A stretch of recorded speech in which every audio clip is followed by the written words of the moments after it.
Mr. Smith.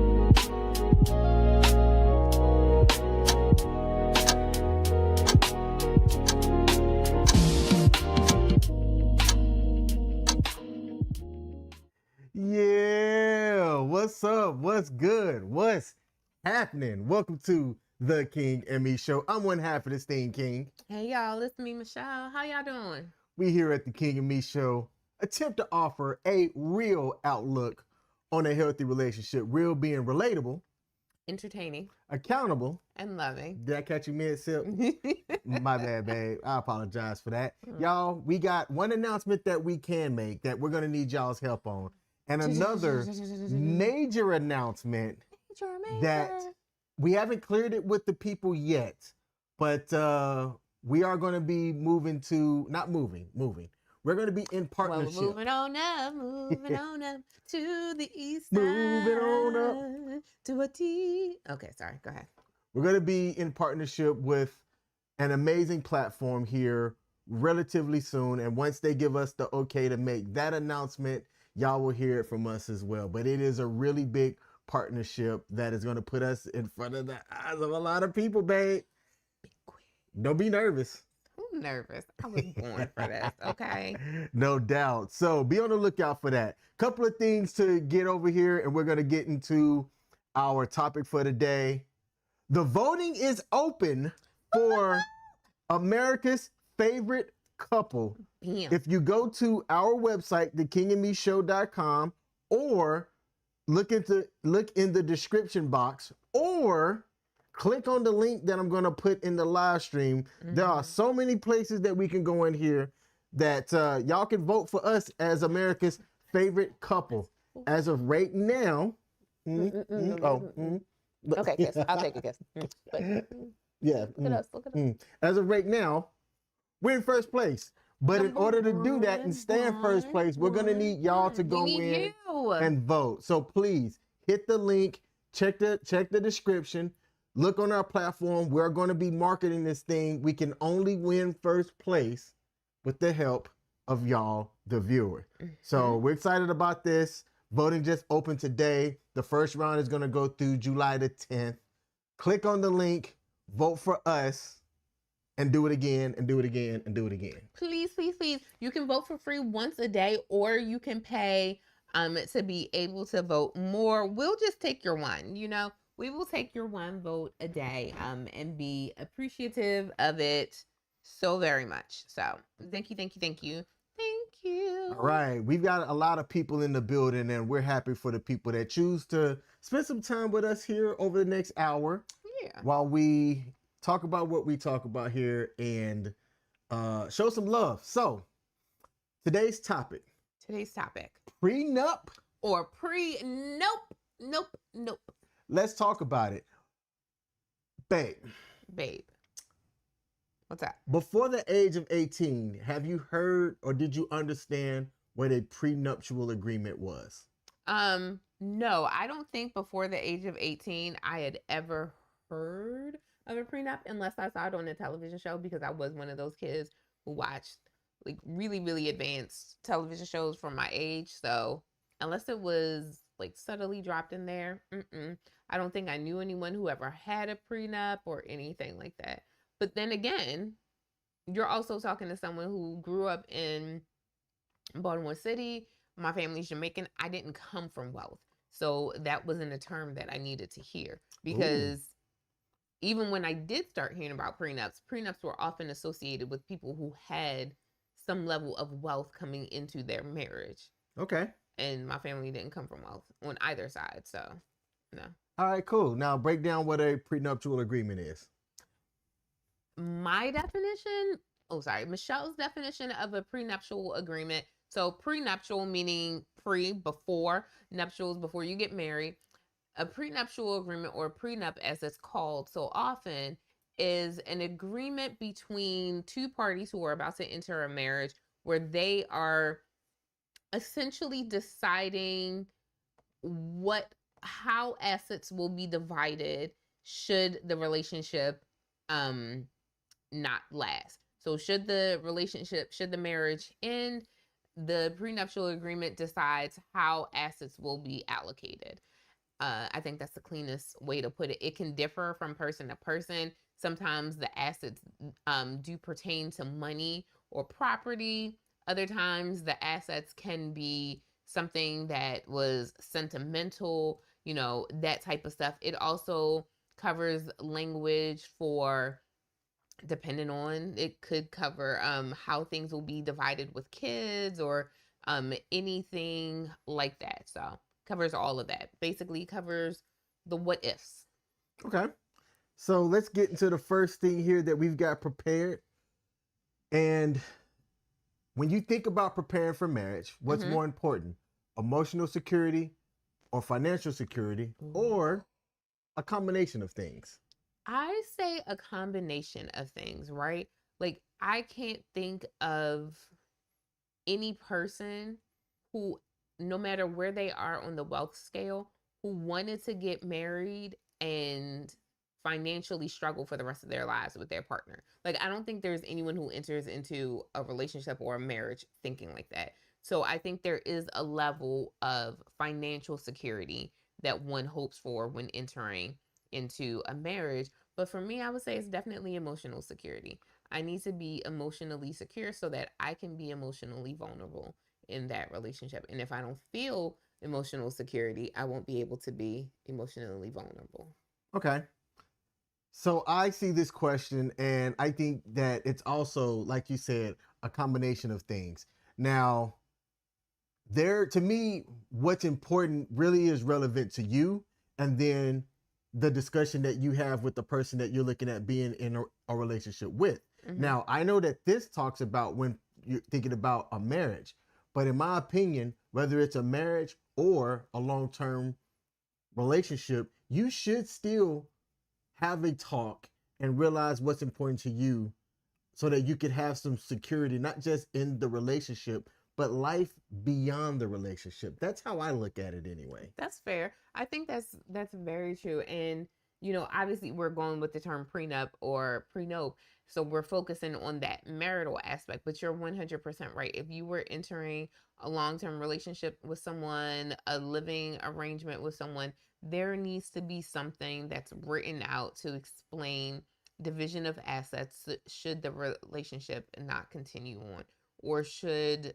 things go south in that partnership.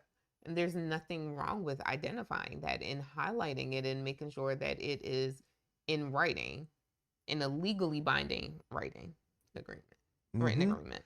Because right now, I look at a relationship could be one of the easiest ways to do a transfer of wealth from one party to another party. And it's the slickest way possible. And hear me out, not just a marriage, but a relationship. Right, 100%. And that, so when we say relationship, then I get more broad with the term relationship, and I'm like, partnership, I'm looking at businesses, I'm looking at anything. There should always be a level of writing when it involves two or more parties doing anything together. There should be some written documents to support that. No doubt. Shout out to Anna over on Kick. Said, what up? How are we doing? First of all, thanks for tuning in on Kick. Thank you. We don't have a lot of people over on Kick because we're new to that platform as well. So Anna, thank you for tuning in. Let us know how long you've been a subscriber for us, and we appreciate you popping in over here. If you have anything that you want to contribute to the conversation, please do. Let's see. We got Paul Bennett said, what happened to Struggle Love? Bring back Claudine with James Earl Jones and Diane Carroll. Okay, so here's the thing, Paul. I'm not going to disagree with you. But what I'm saying is, in my opinion, I don't think people enter into a marriage wanting to struggle. They may enter into a marriage and be struggling. They may enter into a marriage and end up struggling. But I don't think anyone says, you know what? I'm going to marry this person because I think we're going to have a great struggle together. Like, I don't think anyone does that. I don't think anyone does that. And that's what I'm saying. Like, this is not taken away from the fact that people do have struggle love, right? And especially in Black movie culture, we do see struggle love a lot. So I'm not taking away from that. I'm not discrediting it. I'm just saying I don't think anyone willingly wants to struggle. I think that's just where they end up. Okay, no doubt. Now, this next question coming up here is, have you ever had a conversation about a prenup before you and I got together? And if so, how did it go? No, I don't think I've ever. So this is what I mean when I say I wanted to be a wife.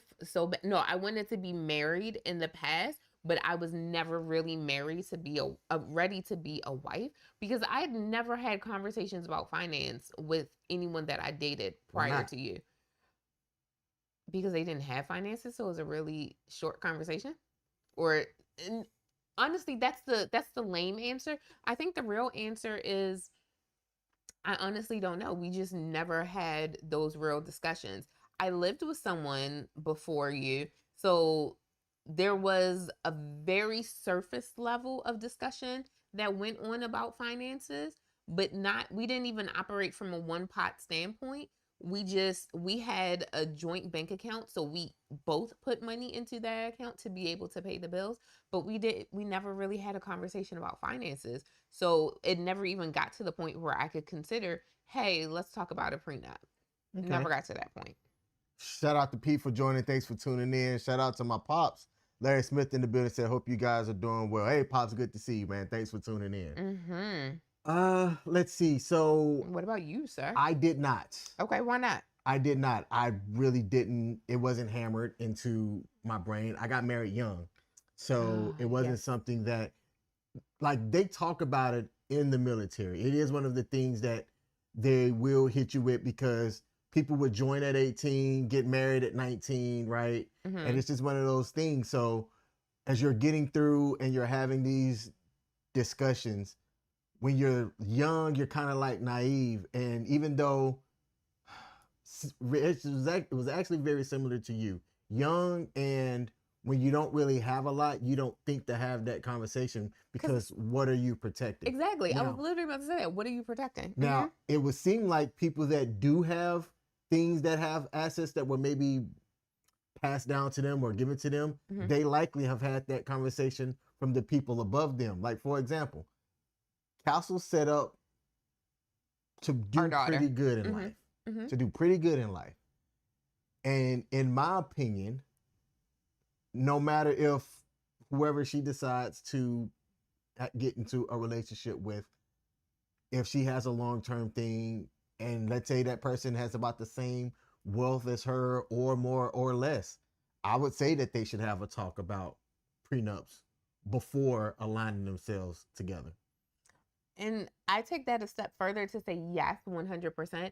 And I think that should start if she is seriously considering like moving in with someone, or not moving in, but cohabitating with another person. I think that needs to be a conversation to talk about wealth, what they're going in, and that type of thing. Basically, anytime you are about to align yourself and your credit with someone else, there needs to be real conversations that are had about finances. Because even if you're not getting married, someone can still screw you over financially if you don't have those real conversations. For those of y'all that are out there watching, if y'all don't mind sharing, did you have a prenup talk before you got into your marriage or your relationship with somebody? Let us know. We'd love to hear from it. Let's see. Paul Bennett added this: the problem with YouTube and the manosphere is that you now have average people talking prenup, when the reality is this only affects 2% of people. Struggle love is what often lifts you out of poverty. Now, I don't know Paul's current situation, right? But from what I can see, him and his family are doing pretty well by societal standards, right? And Paul, I know of one couple right now that because we graduated together and things like that, they got married young. They both didn't have 2 nickels to rub together. This couple is now probably, and I'm not counting their pockets, but they're above the national average wealth of Americans here in the US. And they definitely came from struggle love together with the vision, married for over probably they're going on about 20 or so odd years now. And that is an example of a success struggle love story that they both had the vision, they both supported each other, and they're reaping the rewards of what they built. So, okay, I have a question for Paul and I have a comment to what both of you said. So, Paul, let's go back. What is your definition of struggle love? Because I'm not disagreeing with what you're saying at all, nor am I disagreeing with what King is saying. I think I'm just looking at it from a different perspective. For me, when I think struggle love, I think that there are going to be financial difficulties. But just like what you just said in that story about the couple that you knew who, when they started out, they didn't have anything and they worked hard to be able to get where they're going. I feel in my mind that that is struggle love. That yes, you may start off with nothing, but your goal and your desire is not to stay there. Your desire is to move up, and you're both putting in that work to do that. So I don't think of that. I mean, that to me is what struggle love is. You may be starting off with nothing, little to nothing, but you work towards something versus 2 people coming together who currently have no assets and also no desire, will, or way to move towards having assets. I think those are 2 different things. And I'm focused more on the may not have now, but working towards having later. Okay. Let's see. Paul said that him and his wife did not discuss prenup and that they were considered middle class. Okay. You know, on topic, but I might go off on a tangent here for a bit. I don't believe people should even be considering marriage before they get themselves together in the first place. And I'm going to say this too. I don't know what this would do to the economy, but I think family shouldn't be started until you have a positive net worth baseline. Taking away a house. If you have student loan debt, a car payment, and credit cards, what business do you have having a spouse and children? Children are a liability themselves. They're lovable liabilities, but they're a liability, right? So what business do you have of even having a family? So to kind of what Paul was saying earlier, yeah, a good bit of people really won't, like the prenup conversation is kind of moot at that point. However, I think family should, or people should come together with something before they have a union. Okay. I don't believe in struggle love. I would say if 2 people try to get together at a young age, I would say you are fighting the average to be successful. Good luck. Because I named that one couple earlier. They're the only couple that I can name. The only. All right. So Paul did comment. He said struggle love, not necessarily poverty. It's 2 people with limited resources that would make it hard to live on their own, put their resource together and do something bigger or greater. And here's the thing, I don't disagree with what Paul said. My only thing, Michelle's addition, when I think of struggle love, I think of exactly what Paul just said, but I add to struggle love that they are working towards greater. Like, I think I mean, we have to think of good times, right? I remember it wasn't until I was probably in my 20s that I was like, why is this show called Good Times? It don't seem like they had not one good time this whole series. But never thought about that. That to me is a struggle love, but it wasn't without trying. Every single episode they tried, right? James in Florida, they tried every single episode. It didn't work out, but they tried. And I think that's where the difference for me comes from. Struggle, when I hear struggle, it implies that something is not easy, but you're trying. And that's where I draw the line. So Paul, let me know if you and I are on two totally different pages, because I agree with everything that you just wrote. And again, I think of Good Times. I think of Florida and James Evans. I think of how every single episode they tried. Everyone in that household tried to make a difference. And it unfortunately didn't work out. And that's where the struggle came in. But it's not a struggle if you're not trying. And that's where I think I kind of get tossed in. Like, okay, so think of it, you know, you're strong, muscular guy. Think of it as a game of tug of war, right? When there's one force over here and one force over here, if both of you are trying to move the line, right, and to win, both of you are trying. So it's a struggle. Mm-hmm. But if only one side is trying, or if neither side is trying, it's not a struggle. True. It's nothing. And that's where I fall in with the definition of struggle love. What Paul said is 100% correct. If people are trying, and that's where I draw the line. Okay, let's see. Let's take a moment to acknowledge some of the comments. To Sophie Stewart over on Twitch. First of all, Sophie, I think we've seen your name before. Thank you for tuning in. Said, how we doing? We're doing great. Thank you for tuning in. If you missed the beginning, there's a link, and I'm gonna see if I can put that link back in the chat here. We need y'all's votes. There's a vote for America's favorite couple. I'm sorry, America's favorite couple here, and we're gonna need y'all's vote here.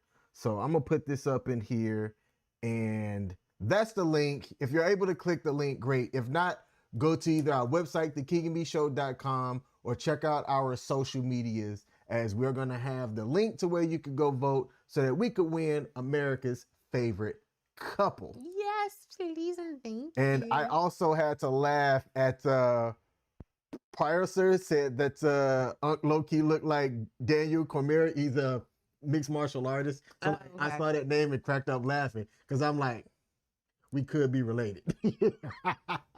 So to Prior Sir over on Kick, I appreciate that comment. And then somebody else said, man, y'all, okay, so now we roasting.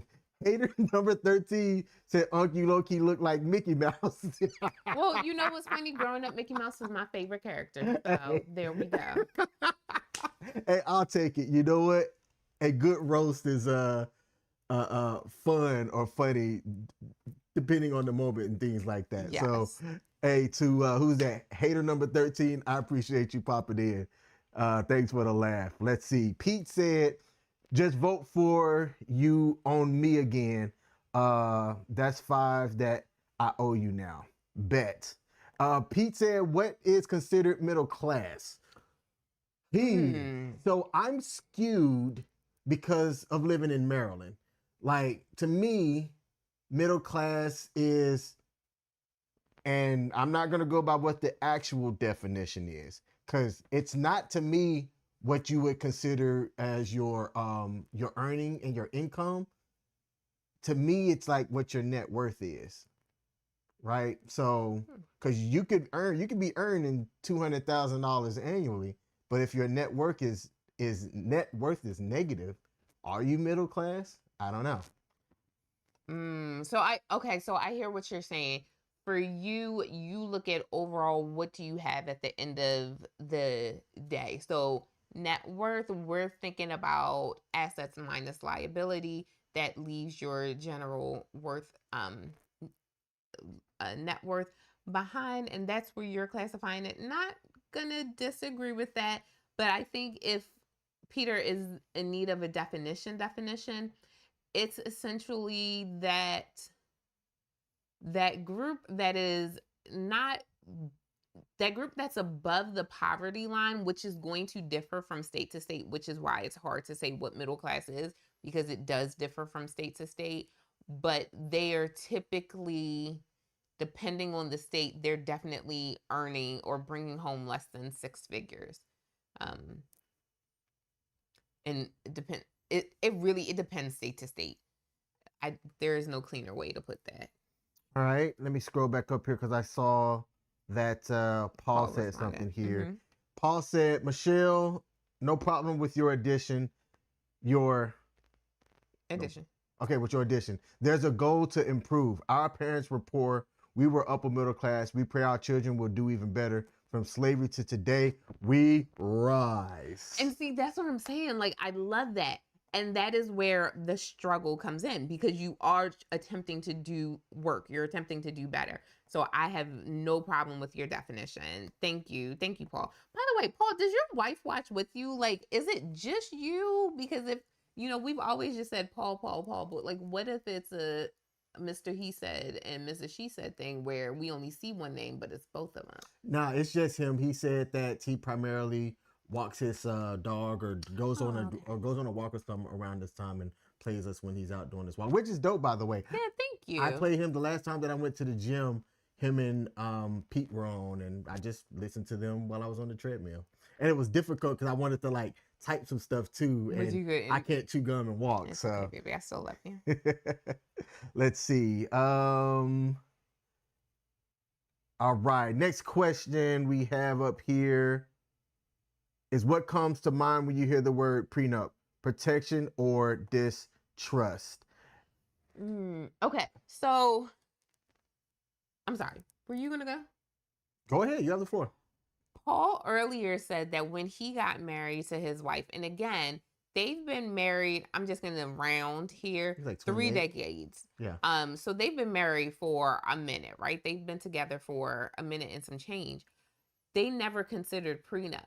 When I did start to hear of the word prenup, I remember one of the first things I thought was, if you're thinking about a prenup, you're automatically thinking about the failure of that relationship.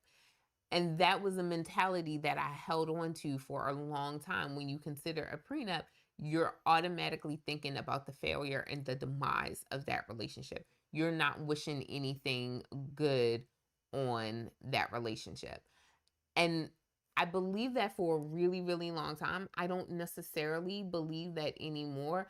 I think that that is just a way of covering the what if, because that's no different than getting insurance, right? That's absolutely no difference. If you live in a state where insurance is optional, you get insurance for that what if, for that just in case. You get that insurance just in case, because if something happens, you want to make sure that you're not paying too much out of pocket. And that's what I look at. You're not wishing an accident to come your way, but it's that if something happens, I'm good, I'm covered. And that's what I look at a prenup to be. It's that just in case. It's that insurance policy, essentially. When I think about it, to me, it's really not about protection or distrust. It is coming to an agreement and having an understanding, right? Okay. People don't become married or join a union to eventually have that union break. Because I'm going to look at it as a very business-like decision when I say this. Ooh. And this is going to be really unromantic, man. Go. But like, when you're in a relationship, a good, healthy, loving relationship, you're expending a lot of resources on that relationship, right? Mm-hmm. But you're making decisions with the relationship in mind. So you don't just be in a 8, 10, 15, 20-year relationship and then that relationship ends. Because in your head, you could have gone, you know what I would have done differently if it was just me? That's the way that I think. Mm-hmm. So I think when I hear the word prenup, it's not necessarily protection. It's not necessarily about distrust. Okay. It is proper planning for if things go sideways. What is it? Proper planning prevents poor performance or something like that? I think it's prior. Poor? Yeah. But you're right. Yeah, y'all know what it is. So when somebody tries to hit you with so you don't love me? You don't trust me? Say, oh, I love you and I trust you. I still want this prenup. Don't back down on that. Right, because again, I fall back to it's like an insurance policy. It's not that I don't love you. It's not that I don't want to be with you. It's just a just in case. And for me, when I look at it, like Paul said, I'm coming from, my parents didn't have much. But unfortunately, when my parents divorced, my mom got stuck with a lot of my dad's debt and she ended up having to file bankruptcy. And that was back when bankruptcy was a 10-year hit for you. She ended up having to make some really, really difficult decisions as she's trying to, raise kids. And my dad left and my dad was gone, but his bill stayed with her. His debt stayed with her. So I look at it from that perspective. It's not I'm wishing the relationship would fail, but it's just that in case, we're both covered. I want us to be able to walk out with what we both came in here with, right? And then the equitably divided equity that we may have accrued while we were together. So like let's say you and I we go buy a house and our prenup says we walk out of our relationship with everything that we came in with, but we buy a house and we both decide that it's in our best interest to sell the house. The prenup could also say that we sell that house and the equity that we have gotten in that house, we divide it equally. And then we take that in addition to the things that we individually came in with. Or we start a business and we take the equity from that business and we equally divide it or equitably divide it so that, we get what we put in and then we walk away. I just believe that it's an insurance policy. I'm sorry, it's protection. Got you. Shout out to Sigma over on Kick. Sigma, what's your thoughts about a prenup? Like we see your comments, but keep it to the subject. So if you have some thoughts about prenups, please put those down in the chat. All right. What kind of things do you think that people should protect before getting married? Is it just money? Is it just about money or is it more than that? It's about your assets. Mm-hmm. Why was this right before we went live and then when we went live and it got mixed? Who knows? Okay, it's more than just money. It's about your assets. Like I would hate, and to me, this would be the ultimate whatever. In some relationships, right, people have the tradition of this was my grandma's ring, and this has been in the family passed down from generation to generation. That right there alone in itself, if it doesn't work out, I don't want that ring back. You know what I'm saying? But then not even looking, so you're talking about like if it's an engagement ring, it's your great granny's and you give it to me and you want it back, that's fine, that's fair. But what about stuff like this water bottle? It is antique, it has been passed down from generation to generation to generation.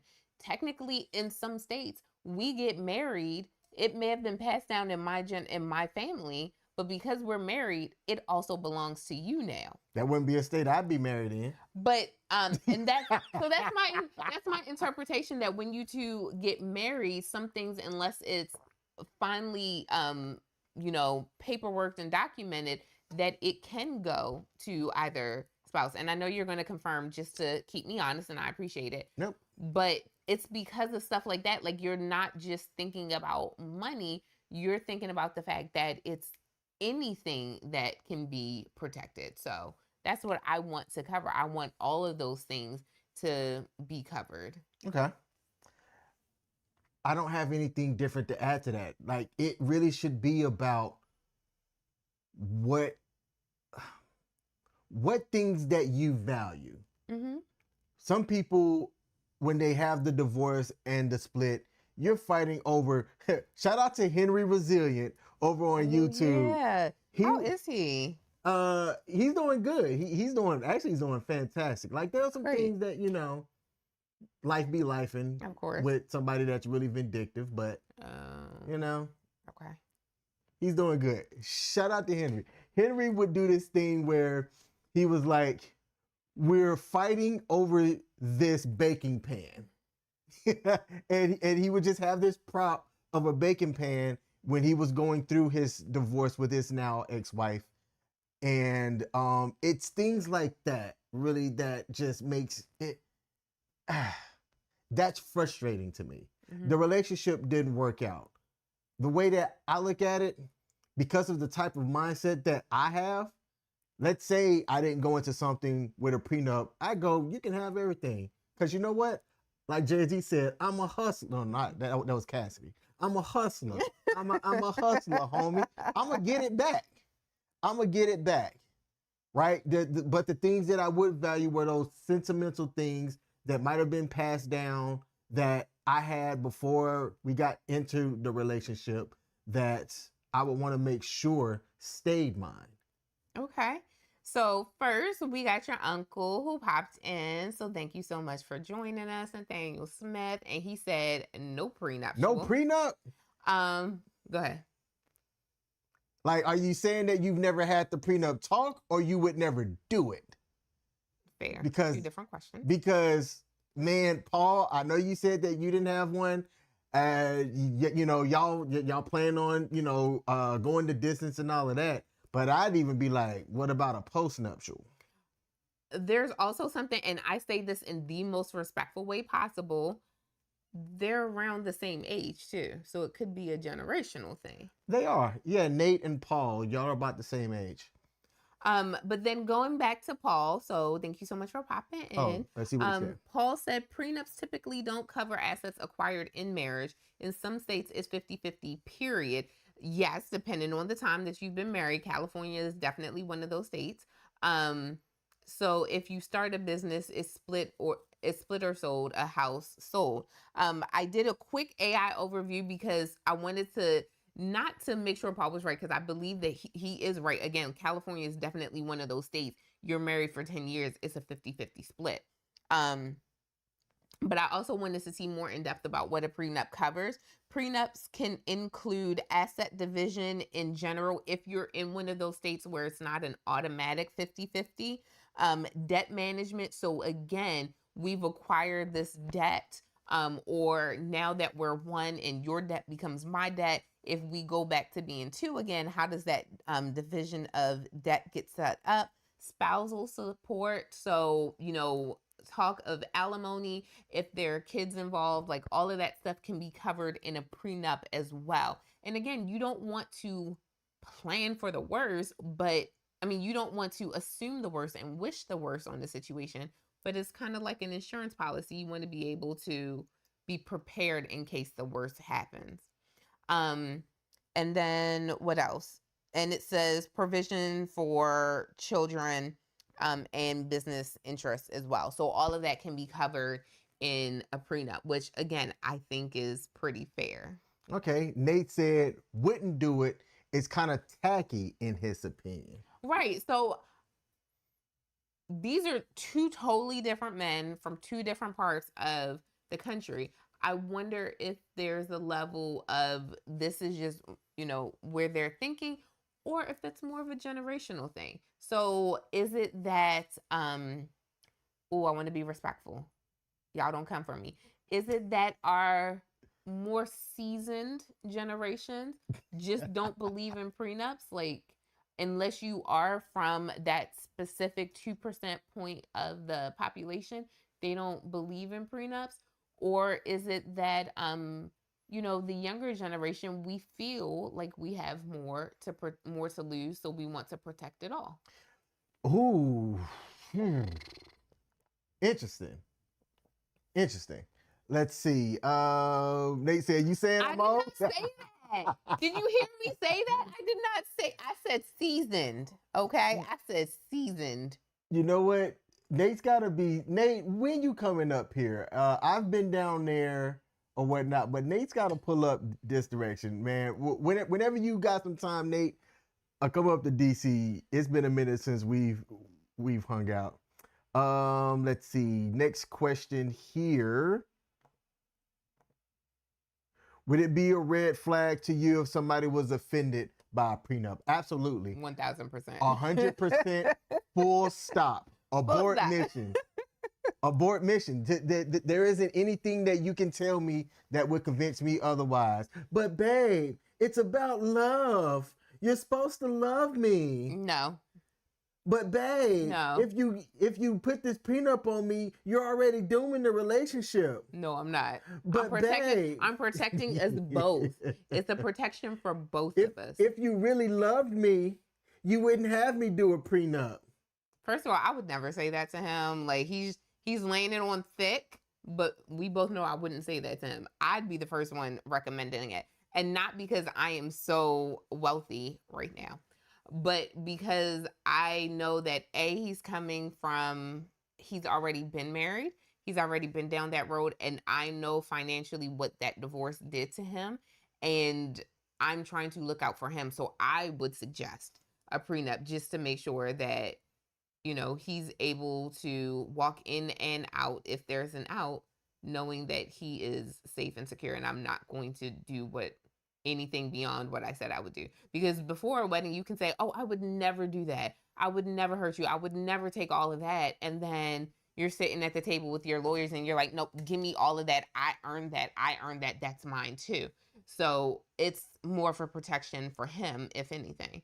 So I'd be the first one advocating for it, actually. There was a basketball player, it was Steven Jackson. Steven Jackson famously called off his wedding to Amani Showalter because she refused to sign a prenup agreement. And the way he tells the story, he talks about how they would talk about it, he'd bring it up, sign his thing, and she would push it off, push it off, push it off.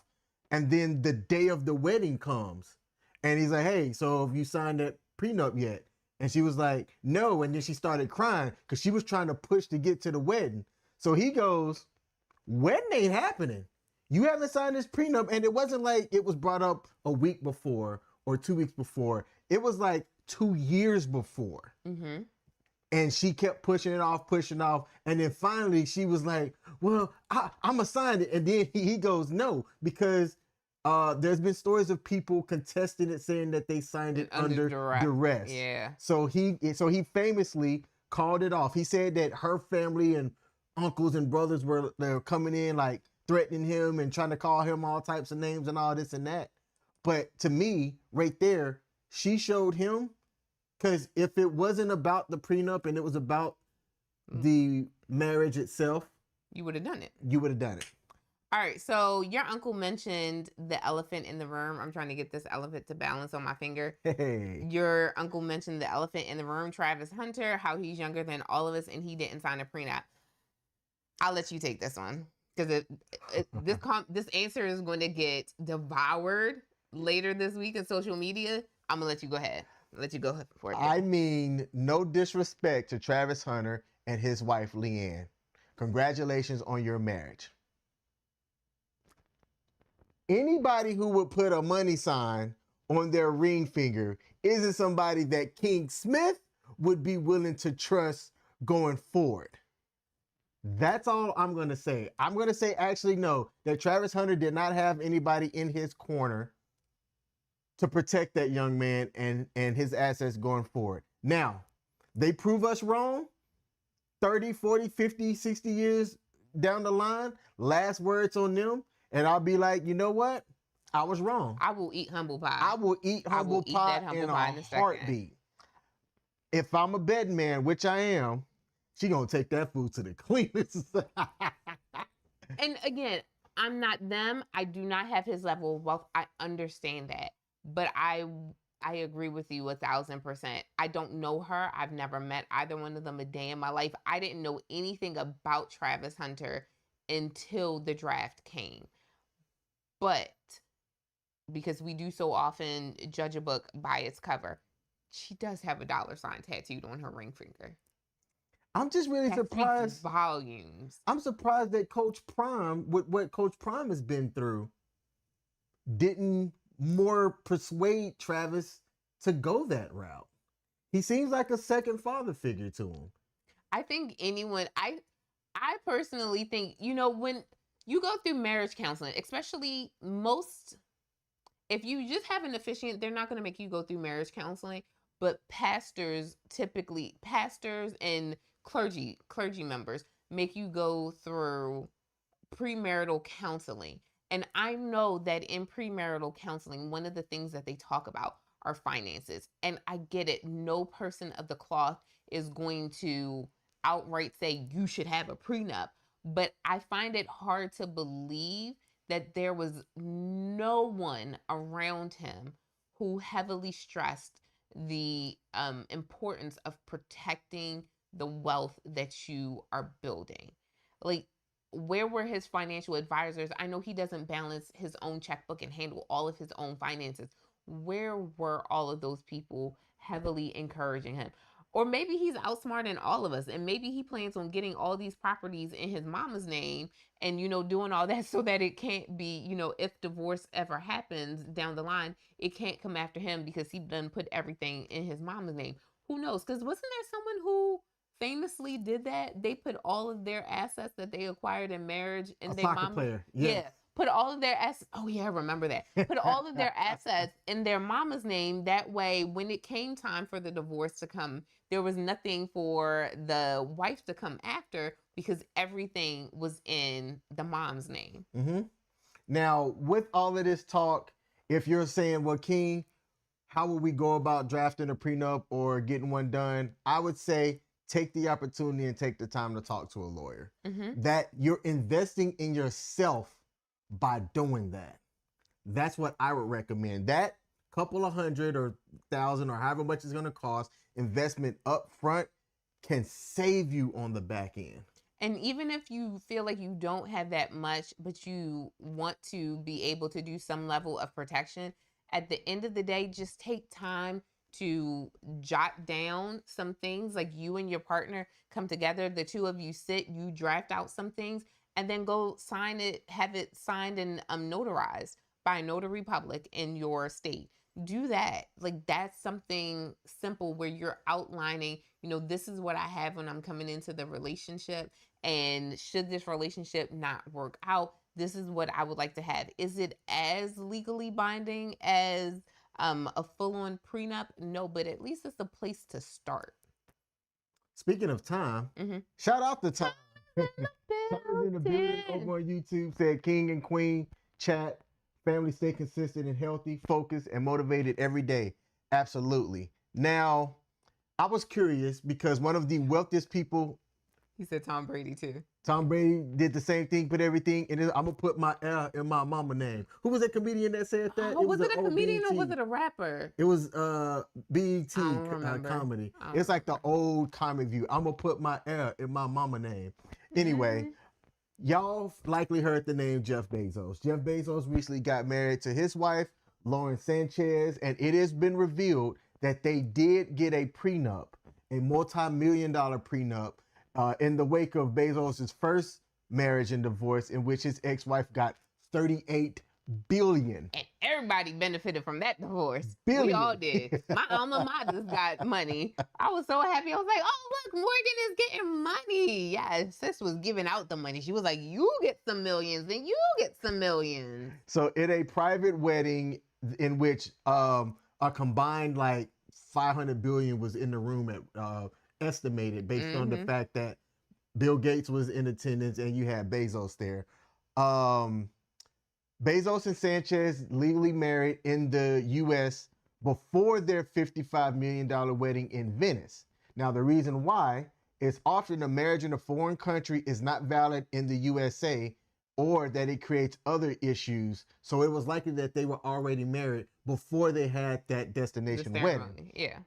Let's see. You can get married anywhere as long as their prenup would generally be drafted to include its enforceability everywhere. While a prenup is valid anywhere, sources say that divorce can only happen in the state of primary residence. So if you live in Florida, no matter where they marry or what the prenup says, they would have to divorce in Florida. Likewise, if they left Florida and moved to New York as a primary residence, then they would have to divorce in New York. So that's why you want that enforceability to state anywhere. A prenup cannot confer jurisdiction on a state to grant a divorce without residency in that state. And there was something else about this that I thought was interesting too.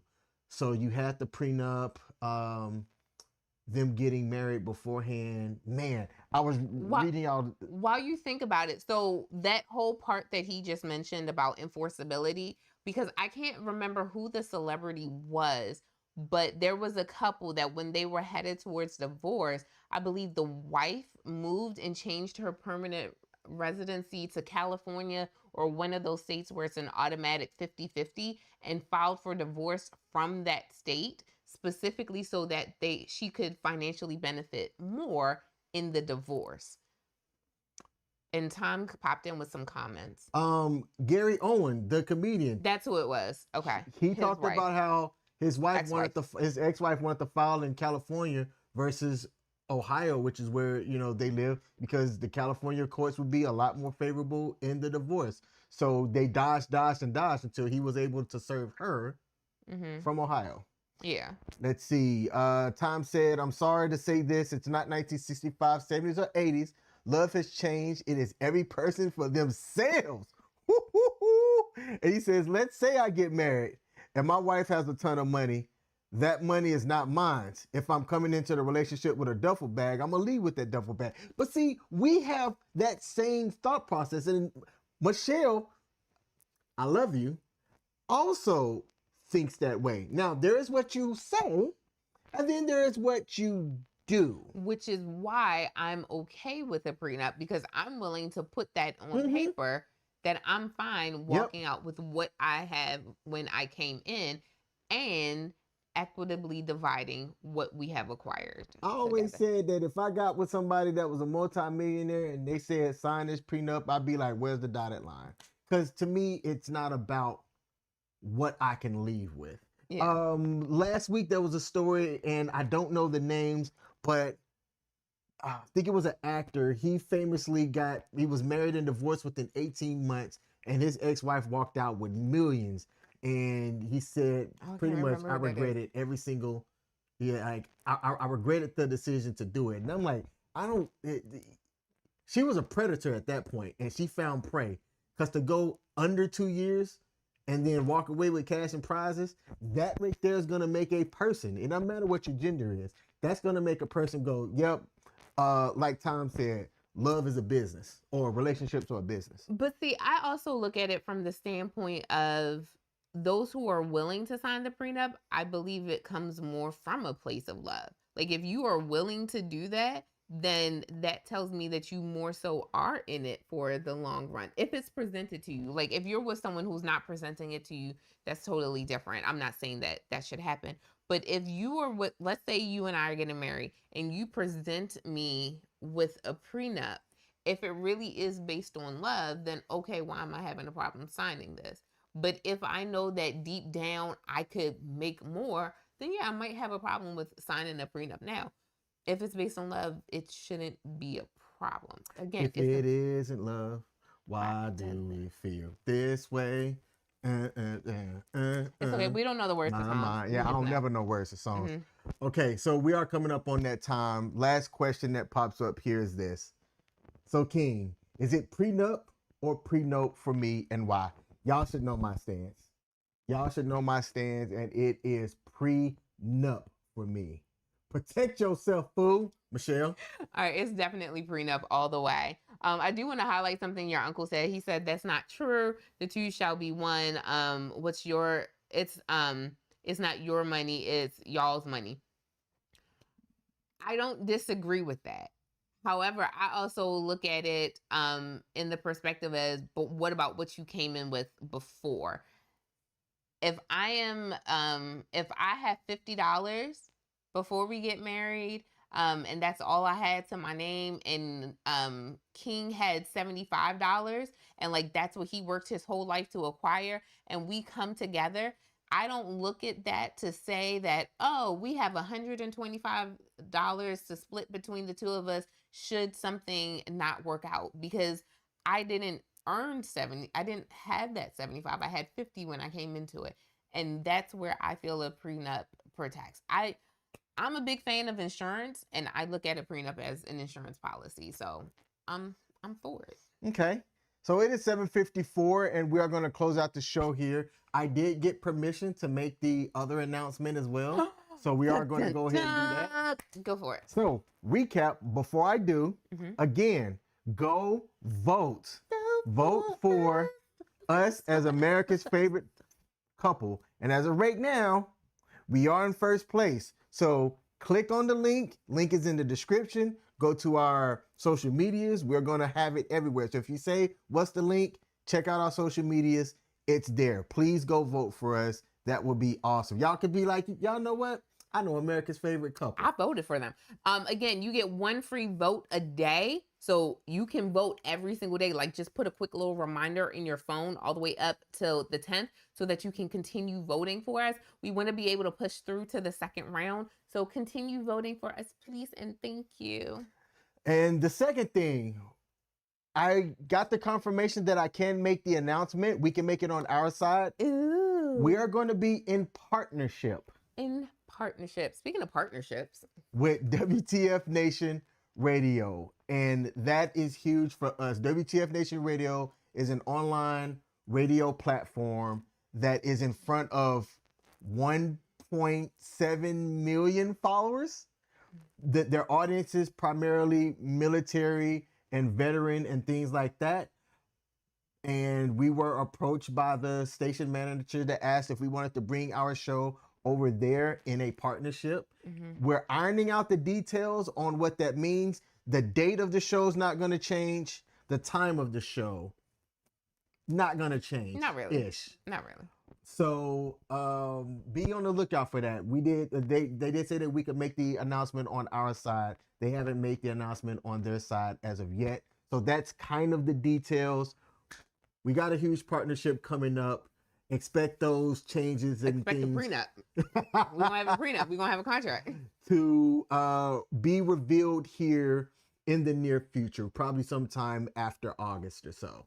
So looking forward to that. Looking forward to what that could mean for the platform. And we have y'all to thank for it. We have y'all, the viewers, the people that tune in, the folks that comment on the shorts and the replay that we have. So from Michelle and I to y'all, we want to look to y'all to say thank you. Tom, we appreciate you pulling in.